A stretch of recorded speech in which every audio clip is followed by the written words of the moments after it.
Terkait pernyataan kontroversial dari seorang Menteri Kebudayaan dan Olahraga di Israel sana nih, Tribuners.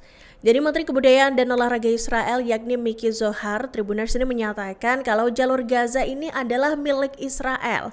Sedangkan sekitar 2,3 juta warga Palestina yang tinggal di sana ini cuma tamu yang diizinkan untuk tinggal sementara. Jadi Zohar ini merupakan anggota dari Partai Likud ya, Tribuners yang berkuasa, dan menyampaikan pernyataan tersebut dalam sebuah wawancara dengan salah satu stasiun penyiaran publikan.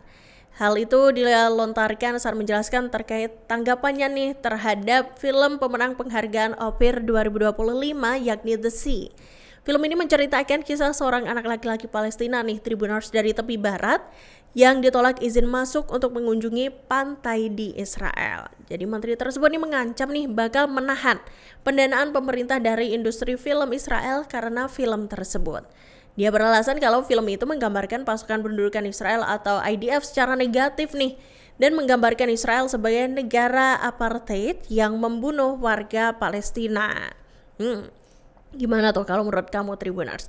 Dan selama wawancara ya, Zohar ini juga menolak anggapan kalau tindakan IDF yang digambarkan dalam film itu tidak dapat dibenarkan. Dia malah menganggap kritik terhadap IDF sebagai hal yang tidak dapat diterima nih, Tribuners.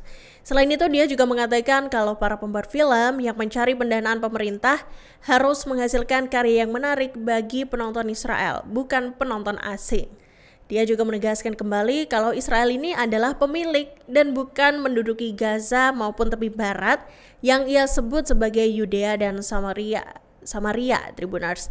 Dan dengan logika itu nih, dia menilai kalau warga Palestina yang ada di Gaza maupun di tepi barat ini hanyalah tamu, Tribuners. Jadi Menteri Kebudayaan Israel ini memang memiliki riwayat kebijakan yang menargetkan film produksi yang dianggapnya nggak menguntungkan gitu ya bagi Israel. Dan tak lama setelah menjabat pada Januari 2023 nih, Tribuners, ia juga mewajibkan para pembuat film yang mencari hibah dari Dewan Film Israel untuk menandatangani klausul yang berisi komitmen untuk tidak memproduksi konten anti-Israel. Pernyataan terbaru Zohar kemudian tentang Gaza dan penduduk Palestina yang diperkirakan akan memicu perdebatan domestik dan internasional lebih lanjut mengenai kebijakan Israel di wilayah kependudukan dan kebebasan berekspresi artistik, Tribuners. Download Tribun X sekarang, menghadirkan lokal menjadi Indonesia.